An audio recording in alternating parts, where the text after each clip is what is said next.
¿Por qué brilla el sol? Para saber qué exactamente está, qué mecanismos tiene el sol para procesar y para darnos este calor que tanto nosotros disfrutamos. Así que cualquier cosa que nosotros ya podríamos ver, todo esto de una o alguna forma siempre está referido con nuestro sol.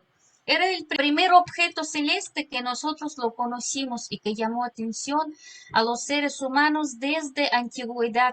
Y si vemos algunos dibujos que han hecho en las rocas, también habían sobre las estrellas y el sol. El sol podría ser de diferente forma de cómo nosotros lo vemos. Podría ser muy pequeño, podría ser grandote, colores diferentes. Podríamos verlo a través de una prisma de las nubes, podríamos ver en el cielo azul por completo, podría ser acompañado con algunos puntitos o sin ellos. O sea que está muy diferente el sol cada momento y por eso nos llama atención qué pasa dentro del sol para darnos todo lo que él tiene para nosotros, el calor, la luz y todo lo demás. Aquí nosotros ya sabemos que la luz y todo lo que está referente del sol también significa la vida. Cuando nosotros hablamos de algo, pues siempre nosotros referimos del sol como fuente de algo indispensable para nuestro desarrollo y no solamente desarrollo de nosotros como humanos, podrían ser todos seres vivos que sean grandes, pequeños, de diferentes especies. Todo lo orgánico siempre estaría dependiendo del sol y de su calor. Y aquí tenemos un dato muy curioso, que en realidad el Sol hasta nosotros llega nada más una mil millonésima parte de su calor. Es parte muy pequeña. A pesar de esto, nosotros ya tenemos todos beneficios de gozar esta luz que recibimos, nada más una mil millonésima parte, y esto fue suficiente para que nosotros desarrollemos vida en mucha diversidad aquí en la Tierra. También el sol es muy importante para la formación de nuestro clima. El clima estaría también dependiendo cómo caen los rayos del sol hacia la tierra, cómo están o hasta qué profundidad están calentando los mares, porque allá se forman unos corrientes marinos muy importantes para la formación de nuestro clima, de los huracanes, hasta dónde llegan después formando las nubes y estas nubes hasta dónde llegan su agua. Entonces ya tenemos también diferentes climas en la Tierra y todo esto debido a nuestro Sol, a su radiación. Y no solamente esto, la vida en sí depende mucho del oxígeno que tenemos para respirar nosotros los seres humanos o los seres vivos que están viviendo del mundo animal. Las plantas se desarrollaron procesos de fotosíntesis siempre tomando en cuenta que todo empezó por la cercanía de nuestro Sol. Tal como estaba el Sol dando la luz, en qué forma, qué energía exactamente llegaba hacia la Tierra, esto se permitió adaptar la vida para formar aquí procesos de fotosíntesis y para que la vida ya empieza a obtener la forma actual como nosotros lo conocemos. Si se dan cuenta en este dibujito que tenemos a su derecha, pues ya está proceso de fotosíntesis en sí, que de hecho necesita nada más dos ingredientes más importantes, es el agua y energía solar. Bajo el sol, ya aquí tiene este proceso cuando se está tomando dióxido de carbono y libera oxígeno al aire, las hojas. Entonces, todo lo que nosotros tenemos de la vegetación funciona de la misma forma aquí en la Tierra y esto nos da posibilidad de vivir y pues respirar complacidamente. Pues estos bonitos espectáculos que nos presentan también se deben a la interacción entre nuestro Sol y la Tierra. Más decir, no la Tierra en general, sino su capa especial que está más arriba de 100 kilómetros, que se llama magnetosfera. En magnetosfera está una protección que tenemos contra radiación muy fuerte del Sol, entonces solamente una parte de este Sol llega hacia nosotros, pero cuando ya tenemos este viento solar fuerte, se están haciendo una reacción con las partículas, elementos que están en estos niveles de atmósfera y entonces ya empiezan a ionizarlos. Eso quiere decir que los van a hacerles perturbar de tal forma que ya empiezan a tener una radiación. Y por la radiación, la que emiten, nosotros podemos ver qué tipo de elemento está en nuestra atmósfera. Por eso ya vemos diferentes colores.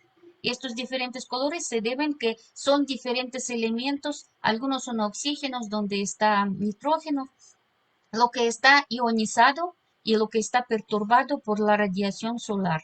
Pero sí están muy bonitos estas imágenes que nos dan auroras polares, o sea que boreales y australiales son al mismo tiempo, pasan en ambos polos, para decir así.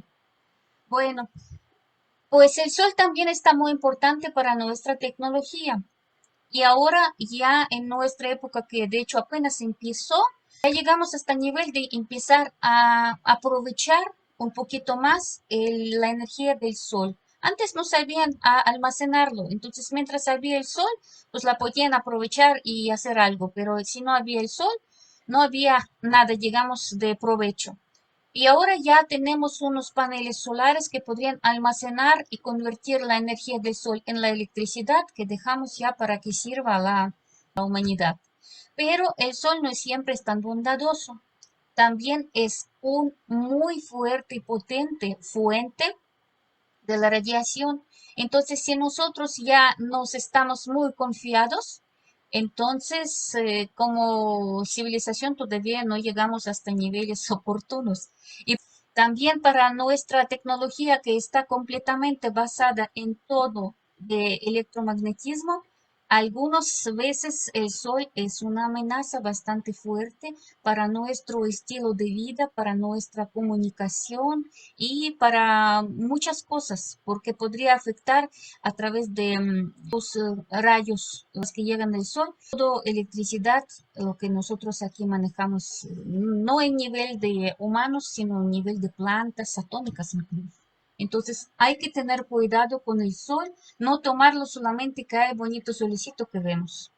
Este es una estrella que también se debe a respetar por su potencia, por su forma, por su actitud, por decir así. Entonces vamos a empezar ahorita a ver un poquito de historia sobre el tema. ¿Por qué brilla el sol? ¿Y qué pensábamos más bien nuestros antepasados sobre esta estrella? Pues primero sí, cuando ya los llamó atención, obviamente desde mucho, mucho antes de que empezaron a pensar y expresar con palabras lo que sienten, ya estaban viendo que el sol parece algo de fuego. Entonces, los primeros las teorías que estarían haciendo eran de los griegos, que consideraban que todo el mundo y todo lo que nos rodea, hasta las estrellas más lejanas, está compuesto de cuatro elementos básicos que vemos en los dibujos, que es la tierra, el aire, el agua y también el fuego. Y sus combinaciones están destacando las características de diferentes elementos. Y por eso, por ejemplo, diciendo que el vapor sería para ellos es algo, digamos, compuesto entre fuego y entre agua. O sea que era algo húmedo y caliente. En principio sí le parecía que es la verdad, pero la ciencia más química también estaban desarrollándose. En siglo XVII, unos científicos que eran más químicos, Van Helmont y Robert Boyle, ellos se consideraron que fuego no es solamente un elemento, tiene que ser algo más. Ellos consideraron que es un agente transformador. No es solamente un elemento, sino es algo que permite a transformar un elemento a otro elemento. Entonces ya empezaron estas teorías a aplicar al sol. Digamos que si vemos el sol parece el fuego, entonces tal vez está hecho de algo que solamente está quemándose algo allá y esto algo nos da calor, o sea que algo se transforma en el calor.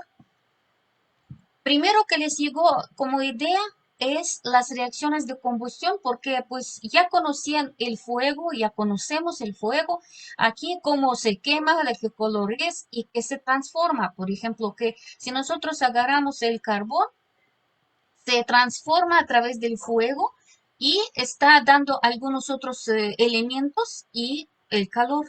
Nosotros ya tenemos un petróleo, si se quema el petróleo, también se transforma a través del fuego a algo que, digamos, nosotros no vemos o algún elemento y el calor. Así que esta fue la primera idea y obviamente pues como cualquier idea tiene también su forma de considerarlo. Para el también siglo XVII, ya en mitades del siglo XVII, habían los científicos, por ejemplo, químico Lavoisier, que ya decía que ya se podría ver cuánta exactamente energía sería liberada cuando se quema un kilo de carbono. Entonces esto nos dio posibilidad de checar qué pasa adentro de del sol si nosotros consideramos sol hecho de un carbón. Por ejemplo, si aquí nosotros lo tenemos de esta forma, entonces podrían ser dos tipos de operaciones, un poquito más, pero más o menos con la misma energía liberada. Si nosotros vamos a considerar que esto es carbón y está quemándose, va entonces a transformarse en elemento que se llama dióxido de carbono. Así que cuando nosotros ya vemos este tipo de operaciones, se libera gran cantidad de energía. Hablamos por el kilo de carbón, no es mucho. Podemos considerarlo incluso comparando con lo que podemos imaginar, descargando un saco de 20 kilos, por ejemplo, de papas, a una distancia de 10 kilómetros. En este caso, nosotros tendríamos gastando misma energía que está liberando cuando quemamos un kilo de carbón. No es tanto, ¿verdad? Pero nuestro Sol es mucho más grande. Nuestro Sol tiene dentro de él 2 por 10 en potencia 30 kilos de masa. Es muy grande. Es como de 2 trillones de billones de millones de toneladas de masa. Es muy grande la cantidad. Y esta cantidad, si nosotros ya tomamos en cuenta que nuestro Sol es en forma de esfera, nos da y libera luminosidad, o sea que cuánta energía libera en total. Es 4 por 10 en potencia 26 de watts por cada segundo. Ya entonces, sabiendo cuánto es la luminosidad del Sol, que ponemos con letra L en la fórmula que está abajo, sabiendo cuánto es masa del Sol y sabiendo cuánto es la cantidad de energía que se libera por cada kilo, nosotros podemos ya calcular cuántos entonces nos duraría el Sol si sería hecho del carbón. Y aquí tenemos este dato que le salió a estos científicos. Era 3.000 años que duraría nuestro Sol en caso si todo el Sol sería hecho de carbono o sus derivados. O sea que sería petróleo, metano, más o menos lo mismo. Si quieren que sería de gasolina, también es un poquitito más su calor que libera, pero de todas formas, podemos decir que en este caso el Sol daría de vida solamente 3.000 años. Obviamente no estaba de acuerdo con lo que nosotros sabíamos incluso de historia, porque hasta escritura humana ya estaba contando para el siglo XVII más de 5.000 años. Entonces, obviamente, esta fuente de energía no nos podría explicar por qué dura el Sol tantos años, si ya llegamos, si solamente 3.000 años tenía que ser y ya tenemos 5.000. Por lo tanto, tendríamos que buscar alguna otra opción para ver y para como considerarlo un poquito más duradero. Y en siglo XVII ya llegó una idea. En 1666, en este año, en Inglaterra también pasaban cuarentena. Ahí sí estaba en este tiempo epidemia de una peste bubónica. Entonces, Isaac Newton tenía que regresar a su rancho familiar para pasar este tiempo porque la universidad donde estaba estudiando, Universidad de Cambridge, estaba cerrado por cuarentena. Pero él aprovechó muy bien este tiempo y sobre digamos, temporada que pasó, empezó a desarrollar muchas cosas buenas. Entre ellas, dedujo la ley de la gravitación universal, que de verdad ahorita usamos con todo dar porque nos explica muchas cosas que pasan. Y todo empezaba en realidad con, como dicen, con una manzana que cayó. Pues sí, tomamos que sí estaba relacionado con la manzana, pero no que esta manzana le cayó sobre la cabeza como algunos piensan. Viendo que las manzanas siempre se están cayendo perpendicularmente hacia el suelo, él empezó a pensar ¿Qué fuerza les atrae para caer de esta forma? Porque tenía que existir alguna fuerza para darle este tipo de trayectoria. Existe una fuerza y es la misma naturaleza de fuerzas la que existe entre el Sol y la Tierra, entre la Tierra y la Luna, las que están manteniéndolos en sus órbitas. Es la fuerza de gravedad, como las podemos llamar, y siempre está directamente proporcional a las masas de los cuerpos y inversamente proporcional al cuadrado de la distancia que los está separando. Así entonces, esta ley nos ayudó mucho, porque esta ley y esta fuerza de gravitación también está dando lugar a una liberación de energía. Cuando un cuerpo cae sobre otro cuerpo, se choca y chocando va a liberar una energía. Esta energía se llama energía potencial gravitatoria. Y, por ejemplo, en 1908, en junio, en Tunguska cayó un meteorito, que de hecho nunca lo encontraron, pero este también liberó a su caída, chocando con la Tierra o con la atmósfera de la Tierra, liberó energía que está equivalente a 100 bombas de Hiroshima. O sea que es muy grande energía que se libera. Pensando de estas cosas, a los científicos decidieron achicar qué tanto nosotros podemos aprovechar estos nuevos ideas de la gravitación para poder explicar qué pasa sobre la Tierra y el Sol. ¿Qué pasa si el Sol brilla? Porque todo está cayendo sobre él. Y pues habían dos ideas. Primera de gravitación, que todo el polvo, asteroides, cometas caen sobre el Sol y chocando liberan esta energía. No salió satisfactorios los cálculos de esto. Salían muy pequeños números que, digamos, estaría, porque la masa, aunque cae sobre el Sol con muy grandes velocidades, en realidad no libera tanta energía para explicar toda la luminosidad del Sol. Pero había otra idea. Esta idea fue desarrollada por Lord Kelvin. Este nombre es de Thomas William, es un físico británico muy destacado que es reina Isabel en aquellos tiempos. Lo nombró Sir Lord y entonces ya también por sus trabajos que hizo en termodinámica le dio también su nombre Kelvin. Si esta teoría decía que tal vez Sol brilla porque está cayéndose hacia adentro, o sea que las capas exteriores lentamente se contraen y cuando se caen, ya entonces se convierte todo de energía de gravedad a un calor que nosotros recibimos, a una energía térmica. Pues estaba muy ingeniosa esta idea y en realidad sí nos funcionaba bastante. Hacíamos los cálculos, o sea que no nosotros, pero ahorita ya podíamos también repetirlos, y resulta que cuando el Sol se comprime todo su masa hacia el centro, hacia el núcleo, entonces ya podría darnos su luz, o sea que podría brillar dentro de 30.000 millones de años. Es bastante largo el tiempo y por lo tanto por algunos 50 años ya dejaron a desarrollar estas teorías porque dicen, pues es suficiente. 30 millones de años, pues ya no son 3 millones de años, ya se desarrolló la vida en la Tierra en este tiempo, entonces, ¿qué quieren? Pues ya está bien este resultado. La vida tal vez sí, o sea que los biólogos tal vez estaban de acuerdo con estos números. Los que no estaban de acuerdo con estos números eran geólogos. Entonces, si se dan cuenta que todas las ciencias trabajan en una cadena, todos juntos, no solamente una y está independiente. No existe nada independiente. La geología las decía, ¿sabe qué? Nos parece que todo, las rocas, todas las cosas que nos están rodeando, no podrían formarse tan rápido. No podrían estar con 30 millones de años, aunque parece mucho.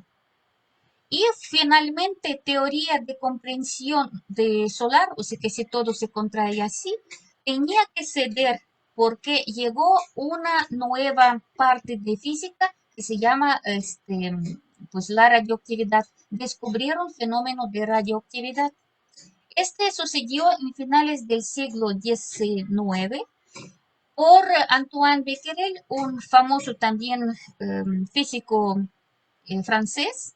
Trabajó mucho con Pierre Curie y María Curie también, y incluso en 1903 les dieron un premio Nobel por el descubrimiento de radioactividad.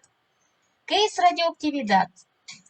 En este caso, nosotros podemos decir que este es un fenómeno que pasa solamente con algunos átomos, algunos elementos, cuando adentro su núcleo empieza a reestructurarse. Es cuando se cambia algo adentro. Pues para la radioactividad pudo y ayudó a determinar exactamente cuánto tiene la Tierra. Y resultó que la Tierra es mucho más vieja que 15 millones o 30 millones de años que pensaron antes. Ella tenía de 4.5 mil millones de años. Y obviamente si la Tierra está tan vieja, el Sol tiene que ser, pues, si no mismo edad, por lo menos entonces más viejo. No podía ser de la otra, ¿verdad? Aunque la idea de la compresión solar era muy atractiva, no funcionó y teníamos que buscar de nuevo qué nos podría provocar tanta luminosidad del Sol para estar brillando tantos años. En finales del siglo XIX también estaba el tiempo de época muy fuerte de desarrollo de química. O sea que ya estaban checando cosas de qué está hecho la materia, cómo se interactúa la materia. Y en estos momentos ya decidieron, obviamente, usar estos nuevos conocimientos para tratar a ver qué exactamente podría suceder dentro de nuestro Sol. Y aquí nosotros ya podemos ver en este dibujo que la materia que ya conocían para el siglo XIX estaba compuesto de un núcleo y unos elementos elementales chiquitos que están girando alrededor del núcleo. En el núcleo, aquí solamente por el color nos dieron de verdes y azules, es para que nosotros podríamos ver que habían unas partículas protones y otros neutrones. Y fuera, en las órbitas diferentes, eran electrones. Esta es la estructura que de hecho hasta ahorita nosotros ya seguimos viendo estas cosas con más exactitud, pero generalmente no se cambiaron esta forma de ver las cosas. Sobre las interacciones que nosotros ya podemos decir, en aquellos tiempos también estaban ya conocidos cuatro tipos de interacción entre los elementos, dependiendo de su nivel y dependiendo de las distancias en que están separando ellos. Vemos cuatro tipos de interacciones. La primera que estamos aquí viendo unas pelotitas bonitas, quiere decir que es interacción fuerte la que mantiene unidos los núcleos. Si vemos que los núcleos están de cositas que aquí están rojos, nosotros los vamos a considerar como protones y unos verdes que nosotros consideramos neutrones. En neutrones tal vez no hay problema porque neutrones están sin carga, pero para los protones son de carga positiva. Entonces tenían que ser unas interacciones o unas fuerzas tan grandes para que estas cargas que son positivos no se repelan, sino que se queden juntos. Otro tipo de las fuerzas se llama interacción débil, la que vemos debajo. Es cuando nosotros ya tenemos un fenómeno de radioactividad. Cuando unos elementos están por X razón cambiándose, transformándose, se desintegran y en este caso emiten unos partículas elementales, como los llamamos ahora. Son muy pequeños, casi sin masa, y entonces se cambia con esto las características de nuestros elementos originales.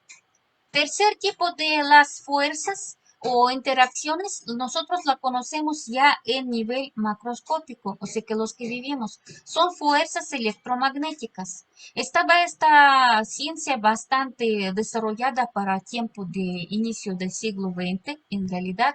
Ya sabían cómo se interactúan los cuerpos, podrían explicar, por ejemplo, por qué las cosas se electrizan, cómo se están comportándose cuando están electrizados y explicando esas como fuerza de rozamiento que también depende del electromagnetismo.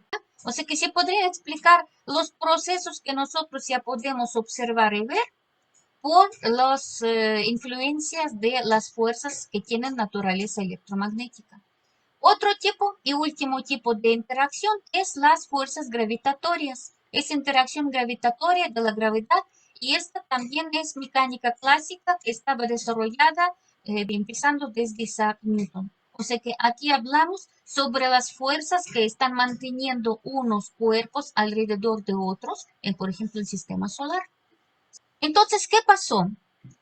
Toda la química ahorita ya estaba lista y armada para poder tener sistema. Desde cuando Dmitry Mendeleev es un científico ruso, descubrió o más bien clasificó los elementos en una tabla periódica. Su idea era que todos los elementos en realidad, dependiendo de su estructura interna, se van a cambiar sus características, van a cambiar sus propiedades, pero estas propiedades no se cambian así como caóticamente, tiene un sistema. Si al helio nosotros ya estamos dando otro protón, ya sería otro elemento. O sea que podemos ensamblar la materia de más ligeros y formar más pesados. Aplicamos esto al Sol. Y para esto, obviamente, cuando empezaron a aplicar, ya salían varias diferentes y muy bonitas teorías. Y una de ellas que se dio desarrollo a nuestro conocimiento sobre el Sol, pues ya empieza desde Arthur Eddington. En 1920, este científico destacado británico planteó una solución ante una reunión de la Asociación Británica, que ya diciendo, yo ya tengo solución porque brilla el sol, mire qué pasa adentro. Y los explicaba de tal forma que el hidrógeno empieza a convertirse al helio. Pero cuando dos hidrógenos nosotros si los pesamos y pesamos un helio, resulta que dos hidrógenos pesan más que un helio. O sea que cuando forman un helio se pierde una masa. Y esta masa se transforma en energía de acuerdo con la fórmula de Einstein, que energía es mc al cuadrado, que creo que todos nosotros ya la sabemos, ¿verdad? Así entonces podría él hacer estas transformaciones y viendo, les dio cálculos muy buenos. Les decía que si nosotros tomamos en cuenta que el Sol brilla por la transformación de hidrógeno a helio, le da vida hasta 15.000 millones de años. O sea que vida del Sol está muy grande. Estas teorías estaban afinando. En 1938 incluso ya estaban unos físicos teóricos, Hans Bethe, ya su equipo ya formuló con detalles qué proceso pasa dentro del Sol si nosotros lo tomamos en cuenta que está allá produciendo energía nuclear que se transforma en el calor. Pero antes de llegar a este momento teníamos que pasar, obviamente, como cualquier ciencia, unos problemas. Problemas era explicar cómo entonces dos protones se podrían unirse. Si protones son positivos, su carga es positiva, entonces ellos siempre están tratando de alejarse, porque, pues, por las leyes de electrostática. ¿De qué forma ellos podrían acercarse a la distancia 10 en potencia menos 13 centímetros para que ya les podría funcionar interacción fuerte? Este era un problema bastante grande, pero obviamente no podrían los físicos pasar y decir, ay, no nos importa y ya, los vamos a tomarlos así. Esto ya destaca física como ciencia, que siempre quieren ver comprobaciones. Y finalmente los afinó, otra vez aquí destacamos un físico ruso, que es George Gamow, que después se emigró a Estados Unidos y al mismo tiempo, misma explicación le dio su compatriota después, Ronald Journey. Él dio esta explicación, que en realidad aquí ya no funciona mecánica clásica y no funcionan leyes que están desarrolladas para cosas grandes. Tiene que ser otro tipo de leyes que están funcionando. Estas leyes se llamarían leyes de mecánica cuántica, o sea que mecánica que ya funciona en nivel de las partículas pequeños. Y cuando nosotros tomamos en cuenta que todo no está continuo, sino cuantizado, por eso se llama cuántica. Así que desarrolló, o más bien descubrió un mecanismo que llamó efecto de túnel cuántico. Eso quiere decir que si la partícula estaba de un lado del campo, por las probabilidades de sus diferentes trayectorias, por decir, ella pudo también aparecer, solamente como aparecer, teletransportarse en otro lado de la barrera. O sea que como si fuera sin brincar, llegando hasta nivel arriba de esta barrera y bajándole, porque para esto necesita mucha energía que incluso el sol tampoco lo da, sino nada más atravesarlo. Este proceso obviamente no pasa con todos, este pasa nada más con una pequeña probabilidad, pero ¿qué pequeña probabilidad hablamos del Sol que tiene millares y millares y millares de los protones? Obviamente algunos sí podrían estar pasándose nada más esta barrera, tunelando, o sea que a través de túnel, y ya poder estar del otro lado de barrera para poder juntarse y formar otros elementos. Esto ya se pudo explicar entonces, y cuando ya los explicaron, ya entonces ya podríamos nosotros ver qué pasa en el Sol en este caso. Entonces tomamos por idea, y esta idea hasta ahorita sí está dando muy buenas correlaciones con teoría, que se pasa en el Sol siguiente. Este es ciclo de protón-protón, o sea que es forma de unirse unos elementos para formar otros elementos. Para decir ya los nombres, hidrógenos se convierten al helio, igual como lo estaba proponiendo Eddington en 1920. Se hace no enseguida, sino en tres etapas. Vamos a ver detenidamente las etapas. Aquí en el dibujito que está, podemos ver que hay dos partes, o sea que una ala y otra ala son simétricas. Entonces podemos decir que había una vez que a la vez hacía tal cosa. Lo pasa aquí en lado izquierdo, pero lo mismo pasaba en el lado que nosotros dibujamos a la derecha. Eran dos protones. Protones quiere decir que eran átomos, núcleos de hidrógeno que ya no tenían electrón alrededor. Entonces, estos protones ya se chocaron. Como se mueven con mucha velocidad, entonces se chocaron. Y al choque nació un nuevo elemento. Este elemento aquí se llama H2. Y si se ven, se dibuja uno con rojo y otro elemento que se juntó, se convirtió en uno negrito, ¿verdad? O sea que nosotros lo podemos, y abajo sí están también las láminas para ver sus nombres, que dos protones se convirtieron en protón y neutrón, formando un núcleo de deuterio. Al mismo tiempo, mientras se chocó, estaban también como resultado de esta reacción, de este choque, salieron dos partículas elementales, una sí está dibujada blanca y otra aquí dice con letra ñu. La ñu es neutrino y la blanca nosotros llamamos positrón.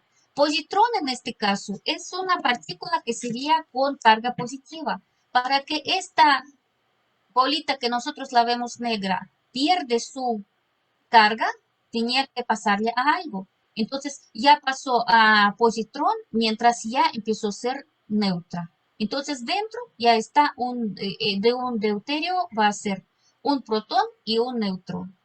Cuando este elemento recién formado se choca con un protón más, la va a formar en segunda etapa. Uno que se llama helio, isótopo de helio. Este isótopo de helio tiene dos protones y un neutrón. Y mientras ellos chocan, los van a emitir un rayo de luz, se llama fotón. Y mientras del otro lado hacía lo mismo, o sea que en algún lado cercano del espacio pasaba misma reacción, finalmente dos isótopos de helio al chocar podrían formar el helio, pero ya es helio que nosotros conocemos, y helio que tiene dos protones y dos neutrones. En esta reacción le sobran dos protones. O sea que dos protones se van a salir. De los mismos que empezamos, se van a salir desapareciendo y otra vez podrían reaccionar. Esta es la cadena nuclear de reacción nuclear que nosotros conocemos y lo que pasa en la en el Sol. Nosotros podemos decir que así los pasa, aunque no es única forma de reaccionar, existen otros tipos de ciclos PP, o sea que protón-protón.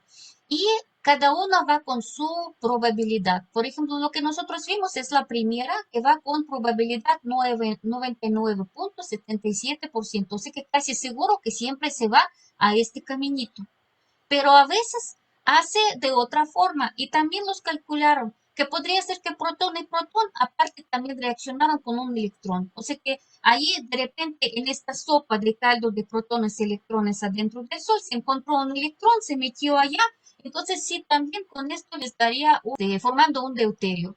Deuterio se formó otra vez el helio.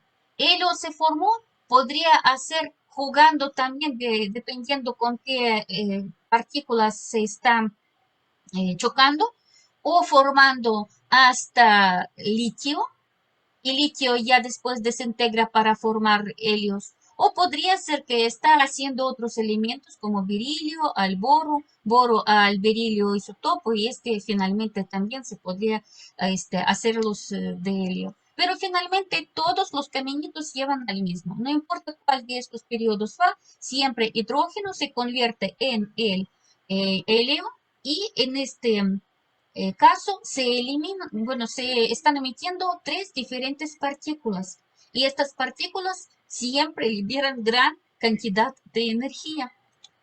Así que cuando ya todos estos datos se aplicaron al Sol, conociendo su masa, conociendo todos los datos, nos dio un muy considerable, y podemos decir ya respiramos mejor, ya que el Sol, aparte de sus 4.6 mil millones de años que ya estaba brillando, todavía le alcanza hasta 5 mil millones de años para brillar. Pero dentro del Sol no solamente sucede el ciclo PP, protón-protón, están también, hay una ciencia que se llama espectrografía, es cuando están estudiando espectro y por el espectro ya vieron que dentro del Sol están formados hasta 70 diferentes elementos. Así que existen otros ciclos también que podrían formar elementos hasta hierro 17. Núcleo de hierro es más estable entre los núcleos atómicos que conocemos, entonces las reacciones van allá hasta este nivel siempre y cuando temperatura dentro del Sol o de la estrella está elevada aún más, como en 10 veces. Por el momento en el Sol todavía no llega hasta este ciclo, pero llegará el tiempo cuando esta reacción va a estar dominante dentro de nuestro Sol. Bueno, así entonces el proceso que sucede para que brille el Sol y nos dé tiempo, digamos, el calor con números que están relacionados, pues parece que encontramos, pero tenemos que de todas formas ver algunos experimentos para confirmar las teorías. Y obviamente no podemos hacerlo solamente con, pues, ir al Sol, abrir ahí al laboratorio, ver, ¿verdad? Tenemos que desarrollarlo, comprobarlo a través de algunos otros resultados que obviamente no van a ser directos. Vemos qué podemos hacer. Dentro del Sol, cuando esta reacción y cuando ya se libera energía, nacen tres partículas. Una de ellas es positrón. Positrón, al nacer, enseguida encuentra un electrón y se aniquila. ¿Por qué? Porque tienen mismas características menos el signo. O sea que positrón es antimateria del electrón, para decir así. Entonces sí, se aniquilan ellos. No podríamos nosotros por positrón saber algo porque hasta la superficie del Sol y menos hasta nuestros ojos llega ningún positrón. ¿Qué vamos a ver sobre los fotones cuando se nacen? Los fotones que se nacen adentro, sé que cuántos de luz o luz en sí, viajan dentro del Sol hasta millón de años de cientos años hasta millón de años, dependiendo de qué tantos comunicativos son, porque ellos siempre están reaccionando con todo lo que encuentran a su alrededor. Así es naturaleza de los fotones.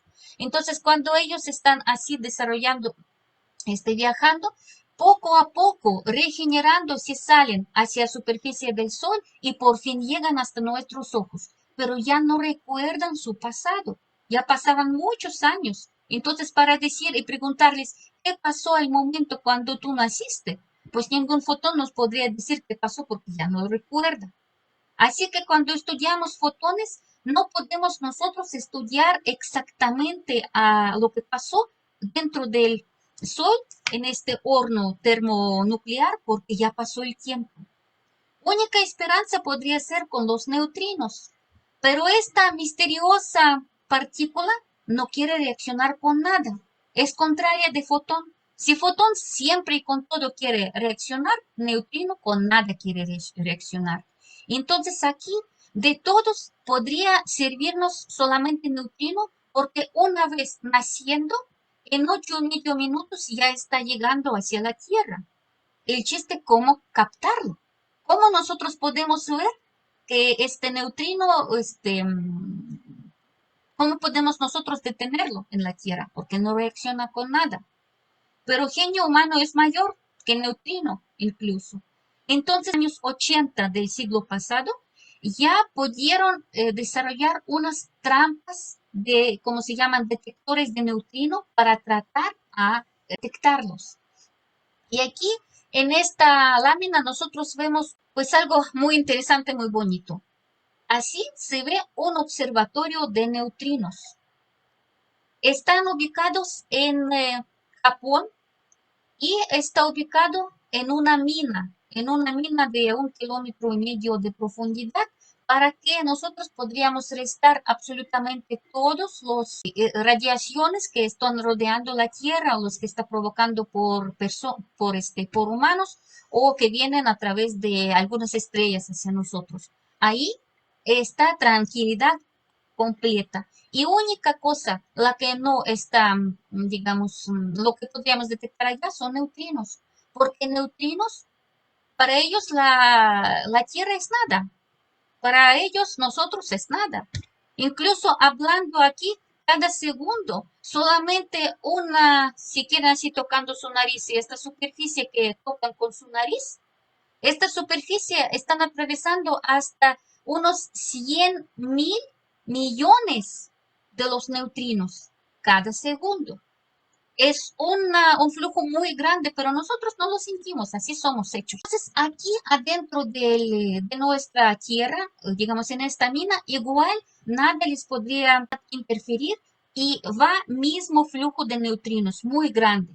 Y estos neutrinos podrían provenir o del Sol, o de otras estrellas, o del ambiente, de donde quiera, ¿sí?